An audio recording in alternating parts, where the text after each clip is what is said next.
영국 대사관, 주한 미국 대사관 저 하비브 하우스가 위치한 지역으로 세계열 강국의 외교사무소가 대거 밀집해 있습니다. 러시아군이 키예프로 진입한 날 저녁 한국에 부임한 우크라이나 대사는 한국에 있는 내외신 기자들을 불러다 놓고 한국에 직접적인 도움을 호소하는 기자회견을 진행했습니다. 이날 드미트로 포노마렌코 우크라이나 대사는 러시아의 침공으로 민간인, 어린이 2명을 포함해 총 169명이 희생됐다고 전하며 한국의 기술적, 군사적, 재정적 도움이 필요하다고 말했습니다. 이어 러시아 안드레이 콜릭 주한 러시아 대사 역시 즉각 기자회견을 할 것이라고 언급하며 주한 우크라이나 대사를 견제하고 있는 상황입니다.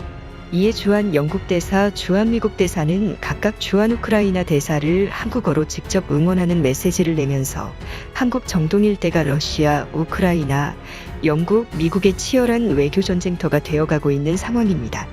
한국이 이러한 외교 무대로 급부상한 배경으로는 한국은 러시아와 미국, 영국 등 서방국들과 모두 관계가 좋은 상황이기 때문입니다. 한국은 러시아와 군사 핫라인 개설, 지소미아 협정 체결, 그리고 양국 국민들 간 상호무비자 협정을 체결하여 우크라이나보다 격상된 외교 관계를 수립하고 있는 것이 사실입니다. 이뿐만 아니라 한국의 국가 GDP는 러시아의 국내 총생산을 훌쩍 넘는 규모로서 한국에서 홍보되는 외교전과 여론전은 매우 큰 영향을 줄 수밖에 없는 상황입니다. 두 번째, 중립외교 극대화되는 한국. 한국은 서방 진영에 속하고 있는 나라이지만 국력이 강해진 이후로부터 특정 국가들을 대상으로는 중립외교를 진행해 왔습니다. 대표적인 나라가 러시아입니다. 러시아는 서방 세계로부터 높은 적대감을 형성하고 있는 나라입니다. 하지만 한국은 조선 후기 대한제국 시기를 거치며 러시아의 어느 정도 도움을 받았던 것이 사실입니다. 고종의 러시아 공사관 망명 사건 등을 포함해서 일본을 견제하는 입장에서 러시아와 우호 관계가 어느 정도 있었으나 러시아의 소비에트 혁명과 한국 전쟁에 책임이 있는 국가로서 88년 서울올림픽 직전까지 악화된 관계를 맺어왔습니다. 서울올림픽 직후 러시아가 민주화된 이후로부터는 한국과 군사기술 이전 사업을 진행하며 좋은 관계를 쌓아왔으나 최근 푸틴 정권 수립 이후로부터 조지아 침공, 시리아 내전 개입에 이어 우크라이나 침공까지 이뤄지면서 서방과 러시아의 관계가 악화되자 러시아와 관계가 나쁘지 않은 한국이 갑작스럽게 국제 테러 외교 중심지가 되어가고 있습니다. 현재 러시아가 이용할 수 있는 외교적 창고는 오직 중립국가뿐입니다. 하지만 한국은 서방 진영의 편에선 민주주의 국가이지만 이번 상황에서 특수하게 중립적 상황을 띠고 있습니다. 한미동맹의 입장에서 서방의 민주국가 편에 서고 있는 분명한 포지션이지만 러시아가 외교적 창고를 이용할 수 있는 나라이기 때문입니다. 한국의 중재적 역할이 이번 우크라이나 사태에서 매우 크게 기대되는 상황인 것입니다. 세 번째, 우크라이나의 핀란다이제이션. 현재 우크라이나 사태 해결을 위해서 러시아가 원하는 것은 우크라이나의 중립지대화, 즉 핀란드화입니다. 흔히 핀란다이제이션이라는 용어를 사용하는데요. 핀란드는 나토에 가입되지 않은 중립국의 입장에 서고 있습니다. 핀란드는 러시아와 가장 긴 국경선을 맞대고 있는 유럽 국가 중 하나이지만 러시아와 적대적 관계를 취하지 않고 나토에 가입하지 않음으로 인해서 러시아와 적대적 관계를 맺고 있지 않습니다. 때문에 러시아는 우크라이나가 나토에 가입하는 것을 원하지 않고 있는 것인데요. 하지만 드미트로 포노마렌코 우크라이나 대사는 현재 우크라이나는 여전히 나토에 가입을 원하고 있다고 언급하고 있는 상황입니다.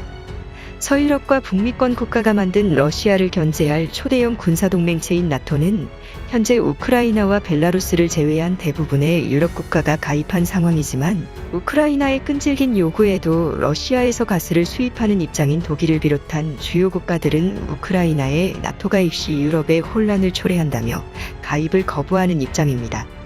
전문가들은 우크라이나 사태 해결을 위해서는 우크라이나가 러시아나 서방 나토의 개입이 없는 중립지대화가 필요하다는 의견을 내놓고 있습니다. 우크라이나의 중립지대화 조건으로 러시아군 철수와 평화유지군의 파병이 조건이 될 것으로 예측됩니다. 다만 평화유지군은 유엔 평화유지군이나 러시아 측 평화유지군인 CSTO의 개입이 있어서는 중립적 노선이 깨지게 되므로 새로운 중립국가로 이루어진 평화유지군의 파병이 거론됩니다. 네 번째, 핀란드와 스웨덴의 참전과 중립국 연합군 결성. 현재 중립국의 대표적인 나라들 중 두 나라 스웨덴과 핀란드가 1800년 이후 분쟁 국가의 분쟁에는 개입하지 않는다는 원칙을 깨고 공식적으로 우크라이나에 대한 군수물자, 기술, 금융 지원에 나섰습니다. 매우 이례적인 상황입니다. 여기에 한국이 참여하는 중립국들로 이뤄진 평화유지군이 긴급히 결성될 수 있다는 관측이 나오고 있습니다.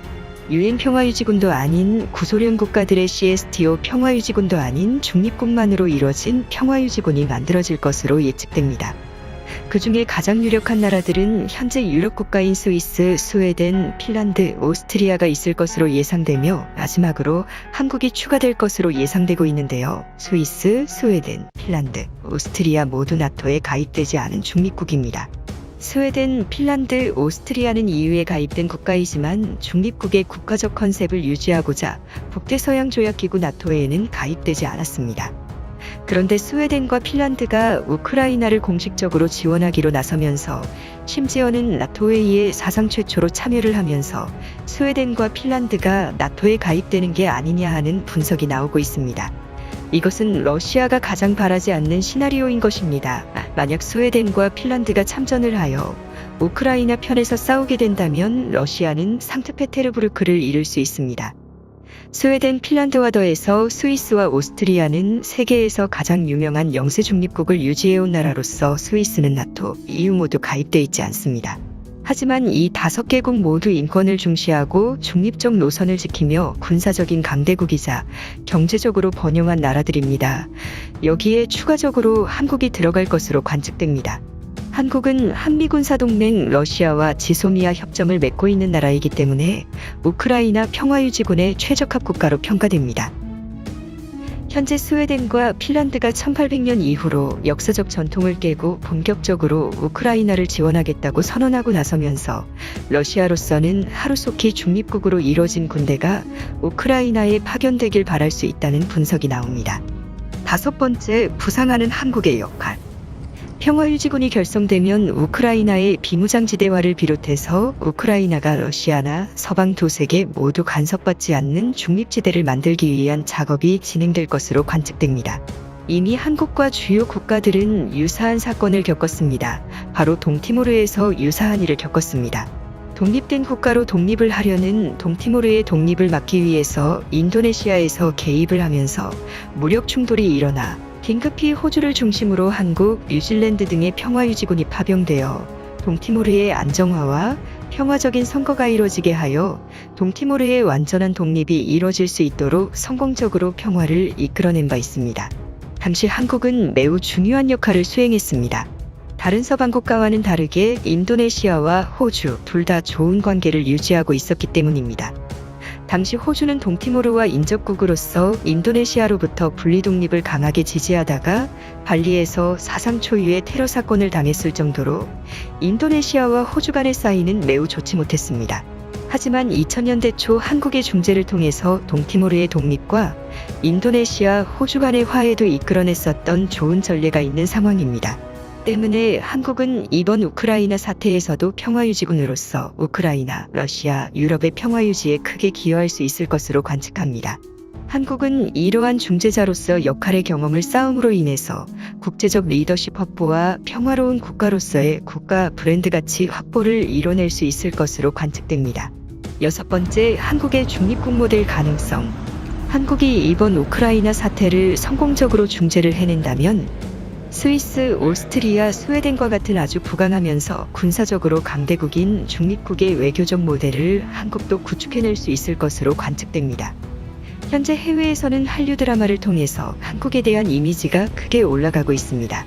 특히 태양의 후예나 넷플릭스 GP와 같은 한국 군대를 다룬 드라마들은 한국보다 오히려 해외에서 더욱 큰 반향을 일으킬 정도로 한류 드라마를 통한 한국군에 대한 이미지가 매우 좋은 상황입니다. 그러다가 최근 아프가니스탄 난민수송작전에서 한국의 활약상 등이 점점 해외에 알려지기 시작하면서 실전에서도 강한 한국군의 위상이 점점 해외에 홍보되고 있습니다. 향후 한반도 통일이 이루어지게 되면 한국은 중립국의 모델이 될 수 있을 것이란 관측이 나옵니다. 러시아, 중국, 일본, 미국 등의 열강국들의 틈바구니 속에서 한국이 강한 힘을 유지하려면 한미동맹의 틀 안에서도 한국만의 독특한 중립적인 모델을 만들어 나갈 수 있을 것이란 관측이 나옵니다. 7번째, 푸틴의 사태. 푸틴 집권 이후로 푸틴은 문학적이고 문화를 사랑하는 평화적인 모습을 보이곤 했으나 그의 집권으로 인해서 시리아, 우크라이나, 크림반도, 조지아 등지에서 많은 민간인들과 군인들의 희생이 있었습니다. 이뿐만 아니라 푸틴의 정적들, 푸틴을 지적한 시민 블로거 등이 완전한 탄압을 받으면서 많은 민주주의 인사들의 희생이 있었습니다. 현재도 러시아에서는 우크라이나 전쟁을 반대한 시민들의 집회가 이어지고 있으나 조용히 어디론가 끌려가고 있습니다. 우크라이나 사태가 진정된 이후로 푸틴은 책임을 지고 사퇴를 해야 하며 평화로운 러시아가 될 수 있도록 해야 할 것이라는 지적이 나옵니다. 이번